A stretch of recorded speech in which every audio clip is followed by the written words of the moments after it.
54th career win for Kyle Busch. Kurt Busch second. And Kyle Busch ties Lee Petty for 10th on NASCAR's all-time list.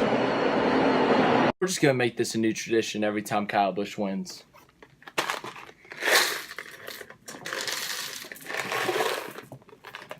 So Kyle Busch won his 3rd race of the season and also his 8th win at Bristol. Held off his brother Kurt, overcame an early spin. What a day. We got a lot of storylines to talk about actually today from today's race. It was honestly a really good race. Pretty solid stuff. The restart at the end was funky because no one knew where to be. It resulted in a Brad Keselowski penalty because he was not in line with NASCAR's calling or whatever. So he was penalized, and then Busch ended up just running away with the win. Kurt challenged him for a bit, but then Kurt hit the wall. Kyle pulled away, won. But yeah, let's just dive into it. So, lap 1 or 2. William Byron makes contact with Eric Almirola. Almirola hits the wall, and it ruins his day. He ends up going out because of the rule. I honestly think it's a dumb rule, personally. Because I think you should be able to go back out there if you can get your car back out there.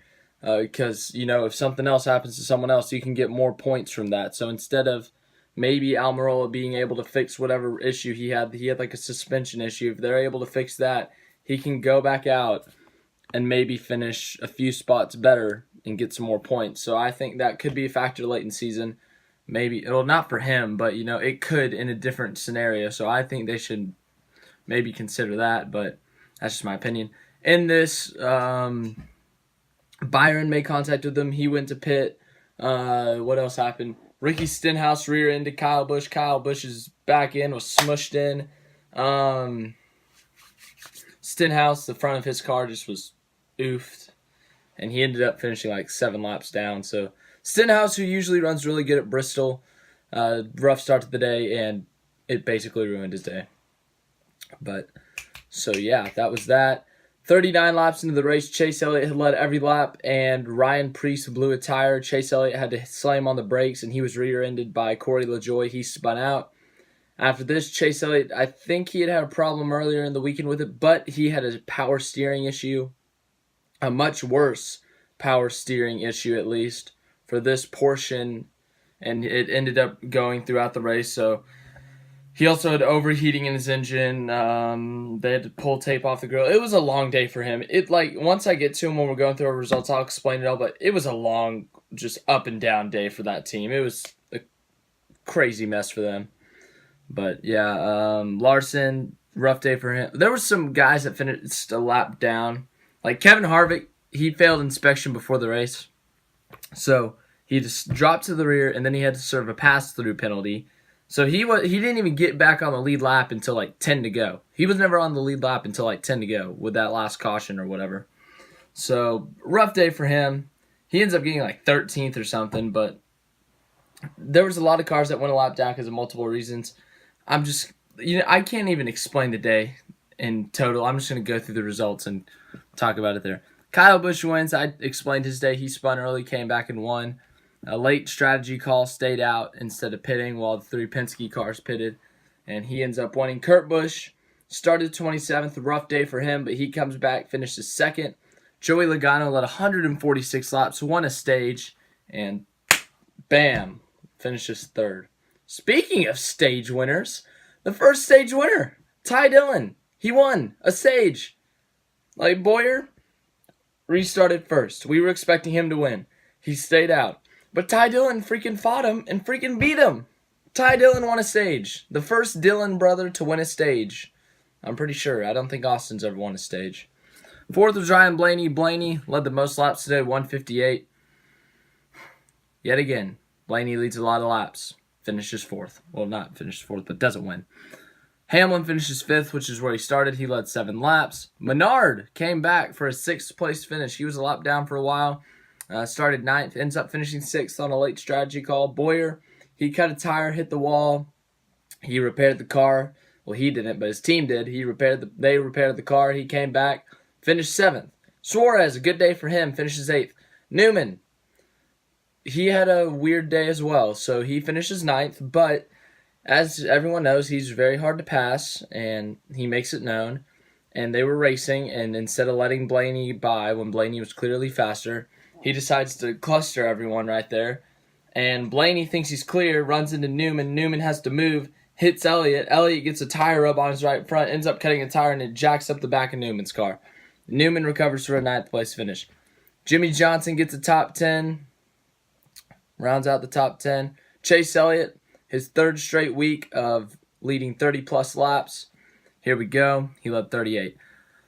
So, as I said, led the first 38 laps of the race, spun out. Power steering issues. He dropped like all the way to 18th. He was running 15th to 18th. I was like, he's done. No way he comes back from this. Gets up to 5th place. And then he started to fall off again. Falls like to 13th. Caution comes back out. He gets up to like 8th. Then he gets back into the top 5. Then he runs into Newman. Then he's back to like 20th. Then he's back into like 10th again. Then he's like in 7th. He ends up finishing 11th in this weird day. Power steering. His arms are going to be dead this week. Next week they go to Richmond. I mean, he's going to be like walking into Richmond just like, nice to meet you. My name's Chase Elliott. And he's not going to be able to do anything with his arms because they'll be dead. But yeah. 12th, this guy would have just beaten. He doesn't need power steering. Matt DiBurrito with his giant arms. If you haven't heard about that meme, joke, whatever, go look it up. It's hilarious. But yeah, DiBurrito. He's run well at Bristol in the past. It's his best track. He got his best finish at this track, 6th place in 2016. 13th, Kevin Harvick, as I said. He beats out the Dillon brothers of Austin. Ty Austin 14th, Ty 15th. But Ty Dillon won a stage. If he is to make the playoffs, he has a playoff point. He has a 1 playoff point because he won a stage at Bristol. That's a big deal for him. I mean, seriously, I'm happy for the guy. He only led 6 laps all day, but what a guy. Byron, as I said, had that issue early on, finished his 16th. He went a lap down a lot, and then he would get the free pass every time he went a lap down. 17th, Martin Truex. He had some like mechanical problem or something. Like they were talking about he had a problem. They took the wheel off, and they were looking in there. I don't know what it was, but someone tell me in the comments what it was. I'm not sure what it was. 18th, Brad Keselowski. He got that penalty late in the race. He was leading with like 25 to go when that caution came out. Then that restart was just a giant mess. And yeah, he led 40 laps on the day. Larson finishes 19th, one of the tracks he usually runs well at. He had a lot of issues. He had a vibration early, and he came back down, went 2 laps down, got the laps back, cut a tire, hit the wall, got the lap back, cut a tire, hit the wall. Mess day for him. 20th, Bubba Wallace. All right. 21st, David Reagan. He cut a tire. Then he was recovering, I guess.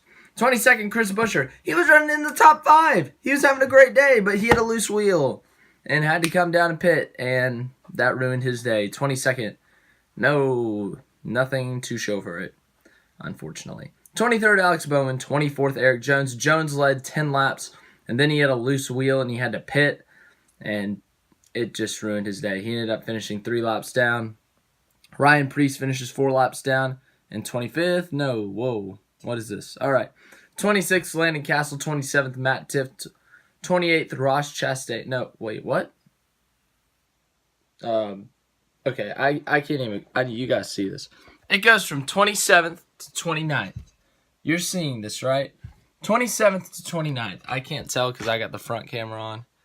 But, 27th to 20, who finished 28th? That's, I've never had this situation before in my YouTube life career. 29th, Ross Chastain. 30th, Daniel Hemrick. Hemrick hit the wall with the back of his car. I'm still baffled by this. 30th, Bailey Curry. 32nd, Quinn Houff. 33rd, Stenhouse. We talked about him already. He just ran into Kyle Busch. 34th, Corey LaJoie. He rear-ended. Okay, it's 28th, Michael McDowell. No, there it is. Where were we? I don't even remember. Oh yeah, Corey LaJoie. He rear-ended Chase Elliott. And then 35th, Timmy Hill. He finished where he started. I love you, Timmy Hill. He completed 239 out of the 500 laps. If you round up to the nearest 500, that's it. Because there's only one 500. And there's no rounding down. So, yeah. Eric Almirola, though, you round down for him. Same with Gray Galding. Gray Galding finishes 36th, 142 laps completed. And Eric Almirola finishes 37th, only completing 3 laps in this race. Poor Almirola. But, as I said, Kyle Busch wins. Gonna close out of this video. Dumping some M&Ms on me. Yeah, fun stuff. Delicious. Get yourself some M&Ms or Skittles in honor of Kyle Busch.